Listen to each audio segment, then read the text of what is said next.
എൻ്റെ കണ്ണൊക്കെ എരിഞ്ഞ് ഞാൻ ഒലിയനെറിഞ്ഞതാ. അമ്മേ ഇതൊന്ന് പറിച്ചിട്ടു കൈ ഉള്ളി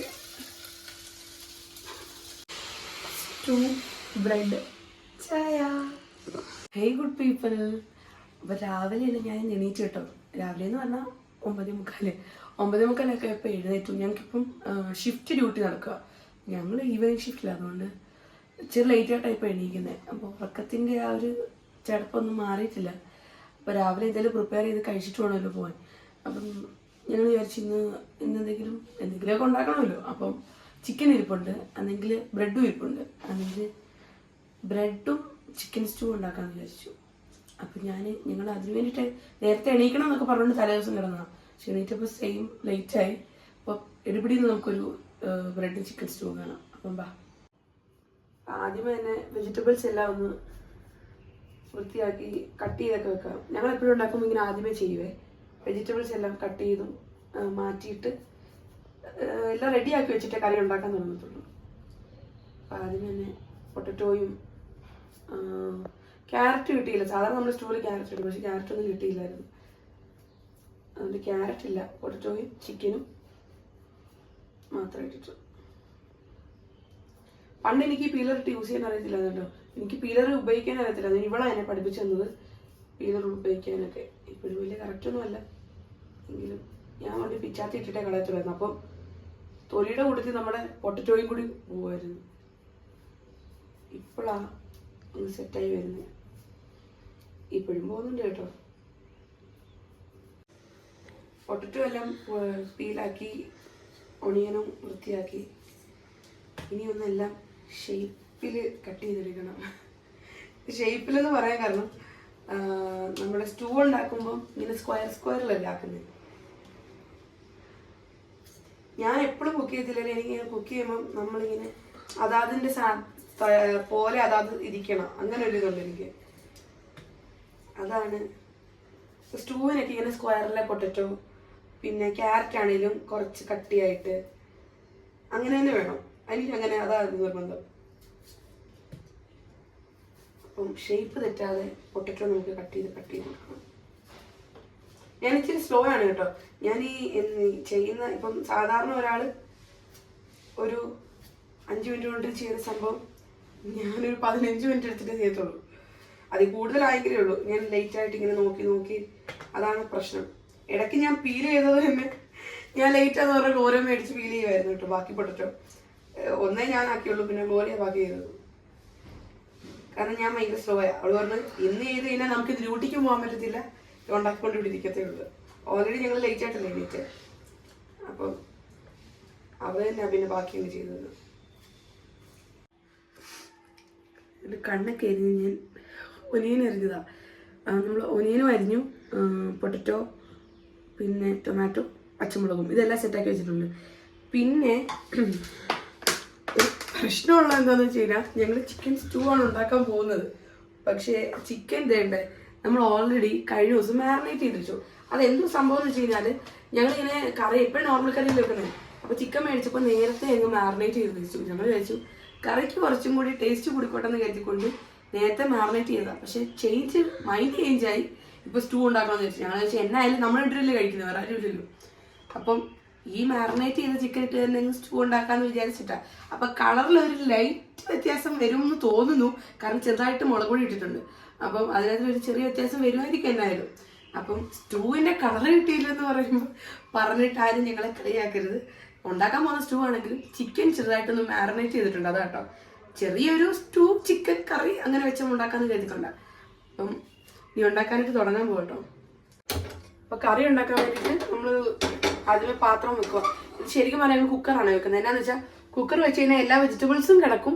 പിന്നെ നമുക്ക് കറി ആക്കി എടുക്കാൻ കുറച്ചും കൂടി എനിക്കൊന്ന് നമ്മുടെ കയ്യിലുള്ളതിനകത്ത് ഇങ്ങനെ കറി ഉണ്ടാക്കാൻ പാകത്തിനുള്ളൊരു പാത്രം കുക്കറാണ്. കുക്കർ അങ്ങ് വെച്ചു. ഒന്ന് ചൂടായി വരുമ്പോഴത്തേക്കും ബാക്കിയൊക്കെ ഒന്ന് ഇതാക്കിയെടുക്കാം. അപ്പോൾ ആദ്യമേ നമ്മുടെ കുക്കർ ഒന്ന് ചൂടായി വന്നപ്പോഴത്തേക്കും നമ്മുടെ കോക്കനട്ട് ഓയിലേ കുറച്ച് കോക്കനട്ട് ഓയിൽ ഒഴിക്കും. ഇത് ജസ്റ്റ് ഒന്ന് ചൂടായി വന്നു കഴിയുമ്പോൾ നമ്മുടെ സ്പൈസസും സ്റ്റിക്കും പെരിഞ്ജീരകവും കുരുമുളകും ക്ലോവും പിന്നെ എന്നാ ഏലക്ക, ഇതെന്നാ ഇത് സ്റ്റാറാണോ ഇത്? എന്നെങ്കിൽ സ്റ്റാറും എല്ലാം കൂടി ഇടും. എല്ലാം കൂടി ഇട്ടിട്ട് ഇതൊന്ന് ഇട്ട് ഒത്തിരി കരിയാൻ പാകത്തിന് കൊടുക്കല്. അപ്പോൾ അങ്ങനെയല്ല, ജസ്റ്റ് ഒന്ന് ചൂടായി കഴിയുമ്പോഴത്തേക്കും ഒനിയനും കൂടി ഇട്ടിട്ട് വഴറ്റണം. അങ്ങനെയാണ് കേട്ടോ. ഇതൊന്ന് ചൂടായി വന്നു, നമ്മൾ ഇതിടുവാണേ. ഇതൊന്ന് കുറച്ചിട്ടു. എന്നിട്ട് നമ്മൾ ഓണിയൻ അപ്പം തന്നെ ഇടുവാണേ.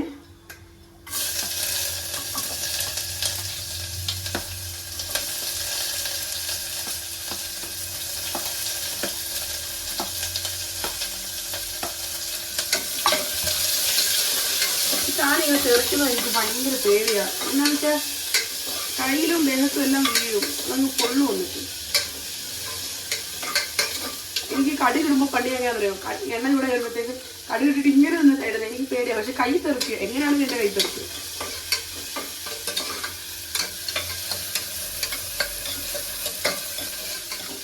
ഒനിയൻ നമ്മൾ നീളത്തിൽ തന്നെയായിരുന്നു കേട്ടോ. അതിനാ വെച്ചാൽ ഒനിയനൊക്കെ സ്ക്വയറിലറിയേണ്ട കാര്യമുണ്ടോയെന്ന് എനിക്കറിയത്തില്ല. ഇതിങ്ങനെ നീളത്തിലായിരുന്നു എന്നായാലും വഴണ്ട് ഇതാവുന്നില്ല, അതിങ്ങനെ നീളത്തിൽ തന്നെ ആയിരുന്നത്. നമ്മുടെ ഒനിയൻ ഒന്ന് ഒത്തിരി അങ്ങ് എന്താ പറയുന്നത് വഴണ്ട് കളർ മാറുമൊന്നും വേണ്ട, ജസ്റ്റ് ഒന്ന് ഷാലോ ആയിട്ടൊന്ന് നമ്മൾ വഴറ്റിയെടുത്തു. ഇനി എന്ന പച്ചമുളകല്ലേ, പച്ചമുളകും പൊട്ടറ്റോയും. ശരിക്കും പറഞ്ഞാൽ എനിക്ക് ഇഷ്ടം ഉണ്ടാക്കുന്ന റെസിപ്പി അറിയത്തില്ല കേട്ടോ, ലോറിയാണ് എനിക്ക് ഷെയർ ചെയ്യുന്നത്. അപ്പം അവൾ പറയുന്നതനുസരിച്ച് ഞാൻ ഉണ്ടാക്കുവാണ്. പിടിച്ചതിനകത്ത് പൊള്ളിപ്പോയി. പൊട്ടറ്റോയും പച്ചമുളകും മാത്രം. ക്യാരറ്റ് ഉണ്ടെങ്കിൽ ക്യാരറ്റ്. ഇവിടെ ക്യാരറ്റ് ഇല്ലായിരുന്നു കേട്ടോ. ഞങ്ങളാണെങ്കിൽ കഴിഞ്ഞ ദിവസം പോയി, ഇവിടെ ഉണ്ടായിരുന്നു, നമ്മുടെ വിചാരം മൊത്തം ഇവിടെ ഉണ്ടായിരുന്നാ, പക്ഷെ ഇല്ലായിരുന്നു കേട്ടോ. ഇത് നോക്കിയപ്പം പിന്നെ കടകളൊന്നും ക്യാരറ്റ് ഇല്ലായിരുന്നു. അങ്ങനെ നമുക്ക് എന്തുകൊണ്ടോ അതിട്ടിട്ടാണല്ലോ നമ്മൾ ഉണ്ടാക്കേണ്ടത്. സ്പൂൺ ഇട്ടിട്ട് ഒക്കുന്നില്ല കേട്ടോ. ഞാനത് എൻ്റെ കൈ ഇട്ട് തന്നെ സെറ്റാക്കുക. നമ്മുടെ ക്യാരറ്റ് ഇല്ലാത്തതിൻ്റെയും കൂടി ആ ഒരു വിടവ് ഞങ്ങൾ നമ്മുടെ പൊട്ടറ്റോ ഇട്ടൊക്കെ നികത്തി. നല്ലതായിട്ട് പൊട്ടറ്റോ ഞങ്ങൾക്ക് രണ്ടുപേർക്കും പൊട്ടറ്റോ ഭയങ്കര. ജസ്റ്റ് ഇനൊരു 1/2 ടീസ്പൂൺ ഉപ്പിടുന്നുണ്ട്. ഇച്ചിരി ഇടുന്നതിൻ്റെ കാര്യം എന്താണെന്ന് വെച്ച് കഴിഞ്ഞാൽ നമ്മുടെ ചിക്കൻ മാറിനേറ്റ് ചെയ്ത് വെച്ചേക്കൊന്ന് പറഞ്ഞില്ലേ, സാധാരണ നമ്മൾ സ്റ്റൂവിനകത്ത് മാറിനേറ്റ് ചെയ്യത്തില്ല. പക്ഷേ ഇതിനകത്ത് ഞങ്ങൾ പറഞ്ഞില്ല, ഓൾറെഡി മാറിനേറ്റ് ചെയ്ത് വെച്ച് ചിക്കൻ ആയിരുന്നതുകൊണ്ട് അതിനകത്ത് ഉപ്പിട്ടാണ് മാറിനേറ്റ് ചെയ്തത്. അപ്പം അതുകൊണ്ട് കുറച്ച് ഉപ്പ് ഇടുന്നുണ്ട് ഇതിനകത്ത്, ജസ്റ്റ് ഈ വെജിറ്റബിൾസിന് വേണ്ടിയിട്ടുള്ള ഒരു ഉപ്പിന്. പിന്നെ കറിക്കോ ആയി കഴിയുമ്പോഴത്തേക്ക് നമുക്ക് ഉപ്പ് വേണമെങ്കിൽ അപ്പോഴത്തേക്ക് ആഡ് ചെയ്ത് നോക്കാം. ഇപ്പം എന്തായാലും ഇത്രയും വെത്തുള്ളി ഉപ്പിട്ടുള്ളൂ. ഉപ്പ് കൂടി കഴിഞ്ഞാൽ പിന്നെ കുഴപ്പമില്ലല്ലോ. കൂടി കഴിഞ്ഞാൽ ഒന്നും ചെയ്യാൻ പറ്റില്ല. കുറവാണെങ്കിൽ നമുക്ക് എന്തെങ്കിലുമൊക്കെ ഇടാം. ഇട്ട് സെറ്റാക്കാമല്ലോ. ജസ്റ്റ് ഒന്ന് നമ്മുടെ പൊട്ടറ്റോ ഒന്ന് ജസ്റ്റ് ഒന്ന് എന്താ പറയുന്നത് ഒന്ന് ചെറുതായിട്ടൊന്ന് ചൂടാക്കി കഴിയുമ്പോൾ കുറച്ച് മസാലപ്പൊടി ഇതിനകത്ത് മറ്റേ മുളക് പൊടിയും കാര്യങ്ങളൊന്നും ഇടത്തില്ല കേട്ടോ. ഇത്ര പോലെ എനിക്ക് അളവ് അറിയത്തില്ല കേട്ടോ, അതുകൊണ്ടാണ് അവളോട് ഒരു ഹെൽപ്പ് ചോദിക്കുന്നത്. കാരണം നമ്മൾ ബോൾ റൈസ് തന്നെ എടുത്തിട്ടില്ലേ.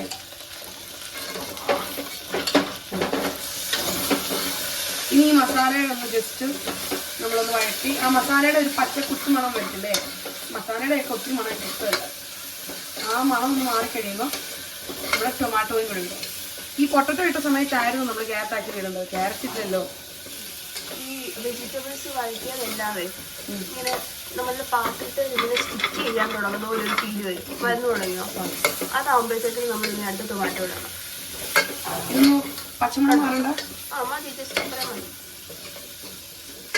കാരണം അതിൻ്റെ ആ ഒരു മോയിസ്റ്റ് ഒക്കെ പോയി പാത്രത്തിൽ ഇങ്ങനെ വെജിറ്റബിൾ സ്റ്റിക്ക് ആവുന്നു എന്ന് നമുക്കൊരു ഇത് വരും. അപ്പം ഇവിടെ ടൊമാറ്റോ ഇടുവാണേ.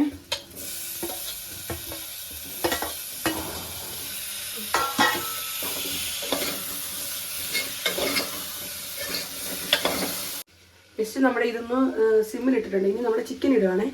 സാധാരണ നിങ്ങൾ ഉണ്ടാക്കുമ്പോൾ ചിക്കൻ മാറിനേറ്റ് ചെയ്യാതെ നമ്മുടെ നോർമൽ കഴുകി വൃത്തിയാക്കി ചിക്കനാണ് ഇടേണ്ടത്. ഇതിപ്പോൾ ഞങ്ങൾ മാറിനേറ്റ് ചെയ്ത ചിക്കന് അബദ്ധം പറ്റിപ്പോയതല്ലേ, അപ്പം അതുകൊണ്ടാണ് ഇങ്ങനെ ഇടുന്നത്. എളുപ്പം എന്നുള്ള തീരുമാനമായതുകൊണ്ട് മേടിക്കാനും പോകാൻ പറ്റില്ല. അപ്പം ഉള്ളത് വെച്ച് ഞങ്ങളങ്ങ് ആക്കും കേട്ടോ. അപ്പം നിങ്ങൾ ഉണ്ടാക്കുമ്പോൾ ശ്രദ്ധിക്കേണ്ട കാര്യം എന്നാ മാറിനേറ്റ് ചെയ്തിട്ട് ഇടരുത്. നോർമലി നമ്മുടെ പച്ച നല്ല വൃത്തിയാക്കി കഴുകിയ ചിക്കൻ തന്നെ ഇടണം. കുറച്ച് ബോണുള്ള പീസസ്, എനിക്ക് ഒത്തിരി ഫുൾ ബോൺലെസ് ഇടുന്ന ഇഷ്ടമില്ല. കാരണം ഒത്തിരി ബോൺലെസ് ഇട്ട് കഴിഞ്ഞാൽ ഞാനേ ഒരു ബോൺ ഉള്ള ചിക്കനാണ് എപ്പോഴും എനിക്കിഷ്ടം. അപ്പം ഒത്തിരി ബോൺലെസ് ഉള്ളത് ഇട്ട് കഴിഞ്ഞാൽ ഞാൻ പിന്നെ ചിക്കൻ കറി കഴിക്കത്തില്ല. അതുകൊണ്ട് കുറച്ച് ബോണും കൂടി ഉള്ള ചിക്കൻ തന്നെയാണ് നല്ലത്. അതിങ്ങനെ നല്ലതായിട്ട് വെന്ത് നല്ലിങ്ങനെ നമ്മൾക്ക് നല്ലതായിട്ട് വെന്ത് കഴിയുമ്പോൾ നമുക്കിങ്ങനെ എടുക്കാൻ പാകത്തിന് കിട്ടത്തില്ലേ, അങ്ങനെ വേണം. ആ ബോണിയിൽ നിന്ന് വിട്ട് വരുന്ന പാകത്തിന്. ജസ്റ്റ് ഇതൊന്ന് മിക്സ് ചെയ്തിട്ട് നമ്മളിനി ഇതൊന്ന് വേവിക്കാനായിട്ട് അങ്ങ് അടച്ചു നോക്കാം കേട്ടോ. കുറച്ച് വെള്ളം കൂടി ഒഴിച്ചിട്ട് നമുക്ക് വേവിക്കാം. എന്നിട്ട് അത് കഴിഞ്ഞിട്ട് നമ്മൾ നമ്മുടെ തേങ്ങാപ്പാലും കൂടി ഒഴിച്ച് സെറ്റാക്കി എടുക്കും. ഇതിപ്പോൾ ചിക്കനും കൂടി വേവാനുള്ള ഒരു വെള്ളം, അത്രയും വെള്ളം. ഗ്ലോറി അവിടെ നിന്ന് ഡയറക്ഷൻ പറയും കേട്ടോ എത്രയും വേണമെന്നുള്ളത്. അപ്പോൾ ഒത്തിരി വേണ്ട, കുറച്ച് മതി. ഞാൻ ആ ഗ്ലാസിൻ്റെ പകുതി എടുത്തുള്ളൂ, അതിൻ്റെ പകുതി ഞാൻ ഒഴിച്ചുള്ളൂ. ഓക്കെ, ഇതിനെയും ഒന്ന് വെന്ത് കിട്ടണം. നമ്മൾ തീ കൂട്ടിയിടുവാണേ.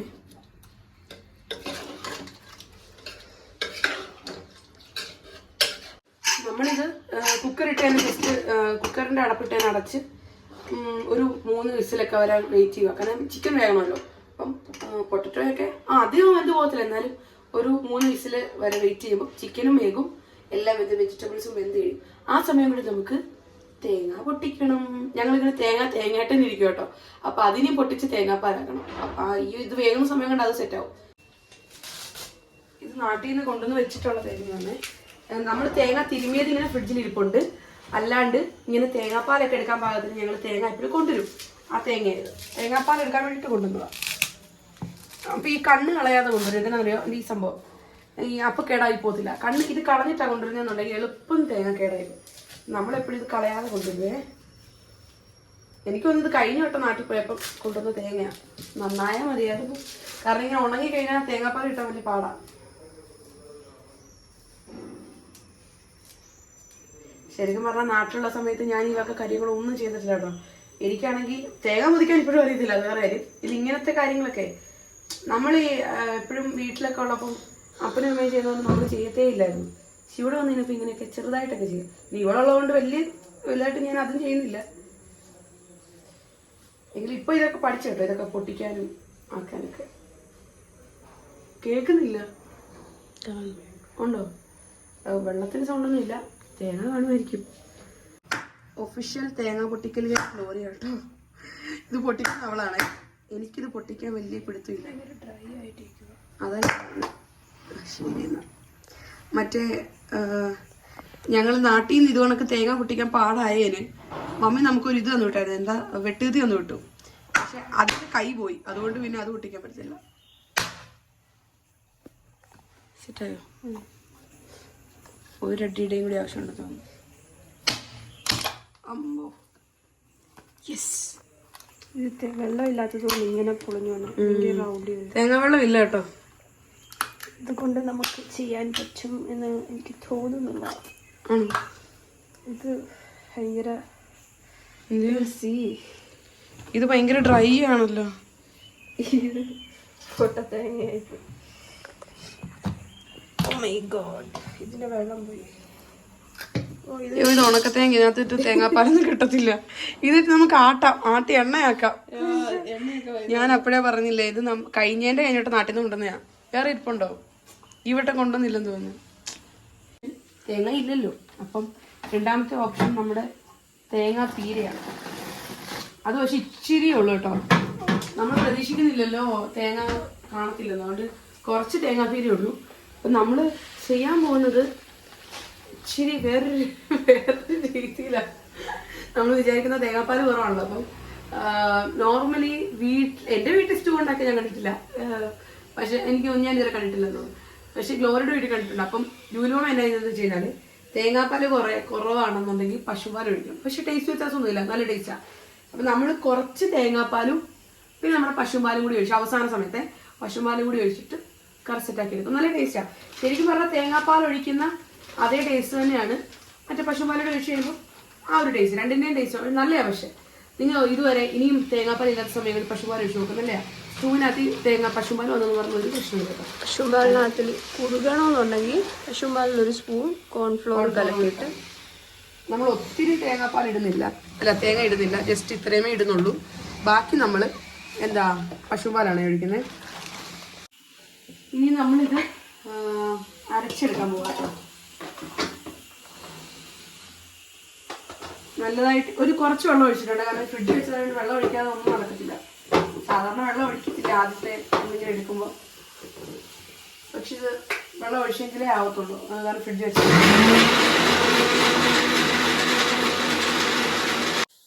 അങ്ങനെ നമ്മുടെ തേങ്ങ പാല് അരച്ചു വെച്ചിട്ടുണ്ട്. ഇനി ഇത് ഊറ്റി സെറ്റാക്കണം. ജസ്റ്റ് ഒന്ന് അരച്ചു വെച്ചാൽ മതി. കാരണം നമ്മൾ വെള്ളം ഒഴിച്ച് അരച്ചതുകൊണ്ട് ഒത്തിരി കട്ടിപ്പാലൊന്നും അല്ല. എങ്കിലും തേങ്ങാപ്പാലിൻ്റെ ടേസ്റ്റ് കിട്ടും. ഒന്നാം പാലാണോ എന്ന് വെച്ചാൽ ഒന്നാം പാലല്ല, രണ്ടാം പാലാണോ എന്ന് വെച്ചാൽ രണ്ടാം പാലല്ല. പക്ഷെ തേങ്ങാപ്പാലാണ് കേട്ടോ. നമ്മൾ ഈ ഒറ്റ വട്ടമേ ആക്കുന്നുള്ളൂ. കാരണം നല്ലതായിട്ട് അരച്ചാണ് എടുത്തത്.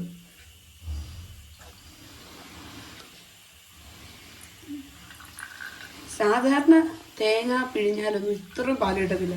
ഇതൊക്കെ ഞങ്ങളുടെ ടെക്നിക്കാണ് ഇത്രയും പാല് കിട്ടുന്നത്. ഈസി ആച്ചി വെള്ളം ഒഴിച്ചാൽ മതി. വന്ന് നമ്മുടെ കറി സെറ്റ് ആയിട്ടുണ്ട്. അപ്പോൾ ജസ്റ്റ് ഒന്ന് ആവി പോകാനായിട്ട് വേണ്ടി വെക്കാം. എന്നിട്ട് ആ സമയം കൊണ്ട് നമുക്ക് നമ്മുടെ ബ്രെഡ് സ്റ്റീം ചെയ്തെടുക്കണം. എന്തിനാണെന്ന് വെച്ചാൽ ശരിക്കും പറഞ്ഞാൽ ഈ ബ്രെഡ് നല്ല സോഫ്റ്റ് ബ്രെഡാണ്. കാണിച്ചു തരാം. ഇത് സോഫ്റ്റ് ബ്രെഡാണ്, നല്ല സോഫ്റ്റ് ബ്രെഡാണ്. പക്ഷേ സ്റ്റൂവിൻ്റെ കൊടുത്ത് കഴിക്കുമ്പോൾ ബ്രെഡ് ഇങ്ങനെ സ്റ്റീം ചെയ്ത് കഴിക്കുമ്പോൾ ഭയങ്കര സോഫ്റ്റ് ആയിരിക്കും. അങ്ങനെ കഴിക്കാനാണ് ടേസ്റ്റ് കേട്ടോ. നമുക്കിപ്പം ആവശ്യത്തിനുള്ള അത്രയും ജസ്റ്റ് ഒന്ന് സ്റ്റീം ചെയ്തെടുക്കുന്നുണ്ട്. സ്റ്റീം ഇപ്പോഴത്തേക്കുള്ളത് മാത്രമേ സ്റ്റീം ചെയ്യുന്നുള്ളൂ. കാരണം ചൂടാക്കി വെച്ച് കഴിഞ്ഞാലും എന്താ പ്രത്യേകിച്ച് ഗുണമില്ലാതെ തണുത്ത് കഴിയുമ്പോഴത്തേക്ക് മാറും. മതിയോ? മതി. അപ്പം അത്രയും നമ്മൾ സ്റ്റീം ചെയ്യാൻ വെക്കുവാണ്. ഇനി ജസ്റ്റ് ഒന്ന് അടച്ചു വെച്ചൊന്ന് വേവിച്ചും കൂടി കഴിയുമ്പോഴത്തേക്കും സെറ്റാണ്. ഇതിനി ഒന്ന് സ്റ്റീം ആയി കഴിയുമ്പോഴത്തേക്കും നമ്മുടെ സ്റ്റൂവിൻ്റെ ആവി പോകും. അപ്പോൾ രണ്ടും കൂടി കൂട്ടി ഇങ്ങനെ മുക്കി അടിപൊളിയായിരിക്കും. പിന്നെ നമ്മൾ ചായക്ക് കൂടി വെക്കുക. ബ്രെഡ് സ്റ്റീം ആകുമ്പോഴത്തേക്കും ചായ കൂടി സെറ്റ് ആവും.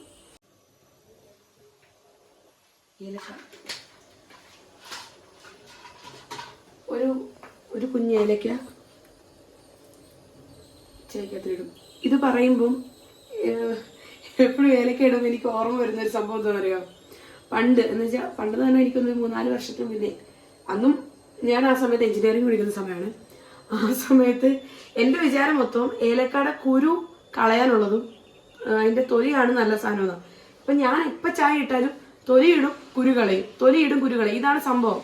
അപ്പം ഒരു വട്ടം ഇത് കണക്ക് ഗ്ലോറിയുടെ മമ്മി കണ്ട് ഞാൻ തൊലി ഇട്ടിട്ട് കുരു കളയുന്നത്. അപ്പം എന്നോട് ചോദിച്ചാൽ എന്തിനാ കുരു കളയുന്നത്, കുരുവല്ല ഇടേണ്ടതെന്ന്. അപ്പോഴാണ് ഞാൻ അറിയുന്നത് തൊലിയല്ല ഇടേണ്ടത്, കുരുവാണ് ഇടേണ്ടതെന്നുള്ളത്. അത് പിന്നെ നാട് മൊത്തം പാട്ടായി. ഞങ്ങളുടെ എല്ലാവരോടും പറഞ്ഞ് പിന്നെ ഇങ്ങനെ ഏലക്ക കാണുമ്പോഴേ ഞാനും കൊഴിഞ്ഞു മാറും, ഞാനിനി ഇല്ലേ എന്നുള്ള രീതിയിലായിരുന്നു. എന്നെ എല്ലാവരോടും പറഞ്ഞ് എന്നെ ഫുൾ കളിയാക്കി ഇതാക്കിയിട്ടേക്കുമായിരുന്നു. പിന്നെ ഞാനിപ്പോൾ എപ്പോഴും കുരു ഇടുകയെ മറ്റേ തൊലി ഇടും. എന്നാലും കേട്ടോ രണ്ടും കൂടി ഇട്ടേക്കാന്ന് വെച്ചാൽ രണ്ടും ഇടും. എപ്പോൾ ഏലക്ക കണ്ടാലും ഓർമ്മ വരുന്ന സംഭവം. മാത്രല്ല ആരെന്തോ പറഞ്ഞാലും പറയും എന്റെ മമ്മി ഇങ്ങനെ പഠിപ്പിച്ചേ. അതൊന്നുമല്ല, അതുകൊണ്ടല്ല, അതല്ല സംഭവം. അന്ന് എന്റെ വിചാരം എന്നാ അറിയോ, അന്ന് എനിക്ക് അറിയത്തില്ല ഏലക്കയുടെ കുരുവാ ഇടണ്ടേന്ന് അറിയത്തില്ലായിരുന്നു. അതുപോലെ ഇഡലിക്കൂട്ടത്തിന്റെ വർക്കിങ്ങോ. അതുപോലെ ഞാൻ കഴിഞ്ഞ വട്ടം ഇഡലി കൂട്ടത്തിനകത്ത് സംഭവം ചെയ്തില്ലേ, അപ്പൊ എനിക്ക് കുറെ കമന്റ് വന്നു ഇഡലിക്കൂട്ടത്തിന്റെ വർക്കിംഗ് അറിയാവോന്ന്. അതും ഒരു കഥയാണ്. അതെന്താ സംഭവം എന്ന് വെച്ച് കഴിഞ്ഞാല്, പണ്ട് ഇതും പണ്ട് അതെനിക്കറിയില്ല. അത് ഞാൻ എഞ്ചിനീയറിംഗ് പഠിക്കുമ്പോഴാണ്. നിങ്ങൾ ഓർക്ക് എഞ്ചിനീയറിംഗ് പഠിക്കുമ്പോൾ 19 വയസ്സ് 20 വയസ്സൊക്കെ ഉള്ള സമയം ആ സമയത്ത്. അപ്പം എനിക്കറിയത്തില്ലായിരുന്നു ഇഡലിക്കൂട്ടം എങ്ങനെയാ ഉപയോഗിക്കേണ്ടതെന്ന്. എനിക്ക് അന്ന് അധികം അറിയത്തില്ല. ഇപ്പൊ എനിക്ക് നല്ലതായിട്ട് അറിയാം. അന്ന് എനിക്കറിയത്തില്ല ഇതിങ്ങനെ തുറക്കുന്ന. എന്റെ വീട്ടിലെ ഇഡലിക്കൂട്ടത്തിന്റെ എനിക്കറിയാം. ഞാൻ തുറന്ന് സംഭവം കഴിക്കാൻ തുറക്കുന്നുണ്ടായിരുന്നു. പക്ഷെ ഇത് കണക്ക് പപ്പട സിസ്റ്ററിന്റെ വീട്ടിൽ തന്നെ ഞങ്ങൾ ചുമ്മാ പോയി നിന്നെയാണ്. അപ്പൊ അവിടുത്തെ ഒരു ആന്റി എന്നെ പപ്പയുടെ സിസ്റ്ററിനോട് പറഞ്ഞു, സിസ്റ്റർ വെളി വരെ പോവുക. അപ്പം അവിടുത്തെ ആന്റിക്ക് ഒരു അമ്മച്ചിക്ക് ഫുഡ് ചൂടാക്കി കൊടുക്കണേന്ന് എന്നോട് പറഞ്ഞു. എന്നെ വിശ്വസിച്ച് ഏൽപ്പിച്ചിട്ട് പോയതാ. അപ്പൊ ആന്റി വന്നു കഴിഞ്ഞപ്പം അമ്മച്ചി ഒന്നും കഴിച്ചിട്ടില്ല. ഞാൻ ചൂടാക്കിയൊക്കെ കൊടുത്തു. പക്ഷെ ഇഡലിക്കുട്ടം എനിക്ക് ഉണ്ടാക്കുന്നത് അതിന്റെ വർക്കിംഗ് അറിയത്തില്ലായിരുന്നേ. അപ്പൊ ഞാൻ നിർത്തല്ലോ ചോറായിരുന്നു, ഞാനത് ചീനിച്ചട്ടിക്കകത്ത് ചൂടാക്കി കൊടുത്തു. അല്ല ചൂടാക്കിയതാ, പക്ഷെ സംഭവം ഇച്ചിരി അങ്ങ് ചീനിച്ചട്ടിക്കകത്ത് ചൂടാക്കുമ്പോ മറ്റേ ഡ്രൈ ആയി പോത്തില്ലേ, അങ്ങനെ ഡ്രൈ ആയി പോയി. അമ്മച്ചിക്ക് കൊടുത്തിട്ട് അമ്മച്ചി കഴിച്ചില്ല. അപ്പൊ തിരിച്ചു വന്നിട്ട് ആന്റി എന്നോട് ചോദിച്ച് അമ്മച്ചി എന്നാ കഴിക്കാഞ്ഞെന്ന് ചോദിച്ചപ്പോ ഞാൻ പറഞ്ഞു ഞാൻ ചീനിച്ചട്ടിയിലാണ് ചൂടാക്കി കൊടുത്തേ, അമ്മച്ചി കഴിച്ചില്ല. അപ്പൊ സംഭവം ചോദിച്ചപ്പോ ഞാൻ പറഞ്ഞു എനിക്ക് ഇഡലിക്കൂട്ടത്തിന്റെ വർക്കിംഗ് അറിയത്തില്ലെന്ന്. അതിനെന്നെ അതും ഫുൾ നാട്ടി മൊത്തം പാട്ടാക്കി എല്ലാരോടും പറഞ്ഞ് എല്ലാരോടും ഇങ്ങനെ വിളിച്ച് കളിയാക്കി ഞാൻ ഇഡലിക്കൂട്ടത്തിന് വർക്കിംഗ് അറിയത്തില്ലെന്ന്. അതാ എന്റെ കമന്റിൽ ഇടയ്ക്കിടയ്ക്ക് വന്നിട്ട് ഇഡലിക്കുട്ടൻ കാണുമ്പോൾ എന്റെ കസിൻസ് ഒക്കെ വന്നിട്ട് കമന്റ് ഇടും ഇഡലിക്കുട്ടത്തിന് വർക്കിംഗ് ഇപ്പൊ അറിയാമോ എന്ന് ചോദിച്ചിട്ടുണ്ട്. നമ്മള് കഥ പറഞ്ഞിരുന്ന സമയം കൊണ്ട് പാലൊന്ന് ജസ്റ്റ് ചൂടായിട്ടുണ്ടേ. തിളയ്ക്കുന്നതിന് മുന്നേ തന്നെ ഞങ്ങൾ എപ്പോഴും പൊടി ഇടും, ഒന്ന് ജസ്റ്റ് ചൂടായി കഴിയുമ്പോൾ. എനിക്ക് സ്ട്രോങ് ചായ വേണം. ഞാൻ എപ്പോൾ ചായ കുടിച്ചാലും നല്ല സ്ട്രോങ് ചായ കുടിക്കത്തുള്ളൂ. പക്ഷെ എന്റെ വീട്ടില് മമ്മിയിൽ ഭയങ്കര ലൈറ്റ് ചായ ഉണ്ടാക്കുന്നത്. ഞാൻ എപ്പോഴും പറയാം എനിക്ക് സ്ട്രോങ് ആയിട്ടാൻ പറഞ്ഞാലും അമ്മയുടെ സ്ട്രോങ് എന്ന് പറഞ്ഞാൽ ഒരു ലൈറ്റാ. എനിക്കിങ്ങനെ നല്ല ഇച്ചിരി കളറൊക്കെ വന്ന് നല്ല ഡാർക്കായിട്ട് നല്ല സ്ട്രോങ് ആയിട്ട് ചെറിയൊരു കയ്പ്, ഒത്തിരി കയ്പല്ല ചെറുതായിട്ട് ചായയുടെ മണമൊക്കെ വന്ന് അങ്ങനെയൊക്കെ എനിക്കിങ്ങനെ ഫുഡ് കഴിക്കുമ്പം അതിൻ്റെ ആ ഒരു രീതിയിലൊക്കെ കഴിക്കണം. മണം, ടേസ്റ്റ്, കാണാൻ നല്ല, എപ്പോഴും ഫുഡ് എപ്പോഴും കാണാൻ നല്ല ഇതായിരിക്കണം, അങ്ങനെയൊക്കെ കഴിക്കണം. ചായ ഇപ്പം നല്ലതായിട്ടൊന്ന് തിളച്ച് വന്നിട്ടുണ്ടേ. നമുക്ക് ചായ മാറ്റിയിട്ട് നമ്മുടെ കറി സ്റ്റീമെല്ലാം മാറിയിട്ട് തുറക്കാൻ പാകത്തിനായി. പിന്നെ ഇതിനകത്ത് നമ്മുടെ തേങ്ങ പാലൊഴിക്കണം. ജസ്റ്റ് ഇനി നമുക്ക് നമ്മുടെ തേങ്ങാപ്പാൽ ഒഴിച്ചു കൊടുക്കുവാണേ.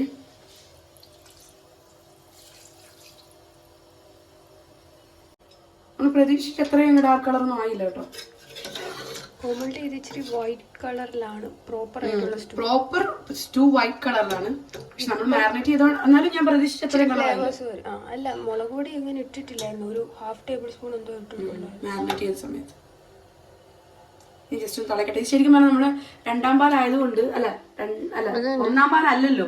സാധാരണ ഒന്നാം പാൽ ഒഴിച്ചു കഴിയുമ്പോൾ നമ്മൾ തിളപ്പിക്കത്തില്ല, തേങ്ങ പിരിഞ്ഞു പോകും. പക്ഷെ ഇതാണെങ്കിൽ ഇത് നമ്മൾ അത്ര കട്ടിയില്ലല്ലോ തേങ്ങാപ്പാലിന്, മനസ്സിലായോ? അപ്പം നമ്മളൊന്ന് ജസ്റ്റ് സ്റ്റീം ചെയ്താലും ചൂട് കൊടുത്താലും കുഴപ്പമില്ല, പിരിയത്തില്ല. ഇത് നമ്മുടെ പശുമ്പാലും കൂടി അതും കൂടി അങ്ങ് ഒഴിക്കുക. കാരണം നമ്മുടെ തേങ്ങാപ്പാൽ കുറവായിരുന്നതുകൊണ്ട് പശുപാൽ ഒഴിക്കുമെന്ന് പറഞ്ഞില്ലേ, അതും കൂടി അങ്ങ് ഒഴിച്ചു. ഇനിയിപ്പോൾ അതൊന്ന് തിളക്കട്ടെ. തിളച്ച് കഴിയുമ്പോൾ കറി സെറ്റാവും.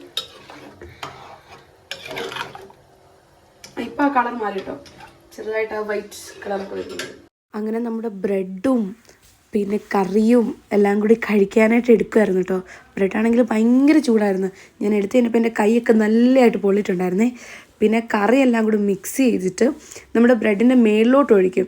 ശരിക്കും പറഞ്ഞാൽ നമ്മളിങ്ങനെ കടയിൽ ബ്രെഡും സ്റ്റൂവും കഴിക്കാൻ ചെന്ന് കഴിഞ്ഞാലും ഇങ്ങനെ നമ്മുടെ ബ്രെഡിന് മേളിൽ കൂടെ ഫുൾ കറി ഒഴിക്കും കേട്ടോ. അപ്പം പിന്നെയും ബ്രെഡ് നല്ലതായിട്ട് ഇങ്ങനെ നല്ല സോഫ്റ്റ് ആയിട്ട് കറിക്കകത്ത് ഇങ്ങനെ കുതിർന്നിരിക്കും കേട്ടോ. അങ്ങനെ കഴിക്കാൻ ഭയങ്കര അടിപൊളി ടേസ്റ്റാണ്.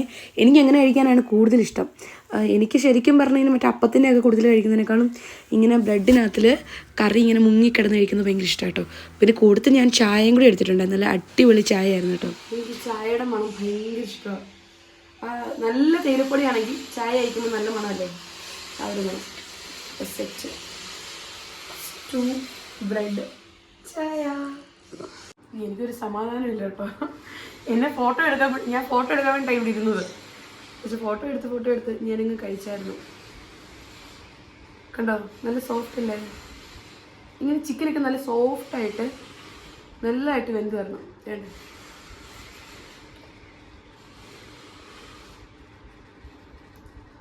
സീരിയസ് ആയിട്ട് പറയാം, ഞങ്ങൾ ഉണ്ടാക്കിയത് കൊണ്ട് മാത്രമല്ല അടിപൊളി ടേസ്റ്റ് സത്യം കേട്ടോ. ബ്രെഡാണെങ്കിലും നല്ല മധുരമുള്ളത് കിട്ടും, കറി എരിവും തേങ്ങാപ്പാലിൻ്റെ ടേസ്റ്റും അടിപൊളി. ഞാൻ ഫുൾ കംപ്ലീറ്റ് ചെയ്തിട്ടുണ്ട് കേട്ടോ. എനിക്ക് ഭയങ്കരമായിട്ട് ഇഷ്ടപ്പെട്ടു.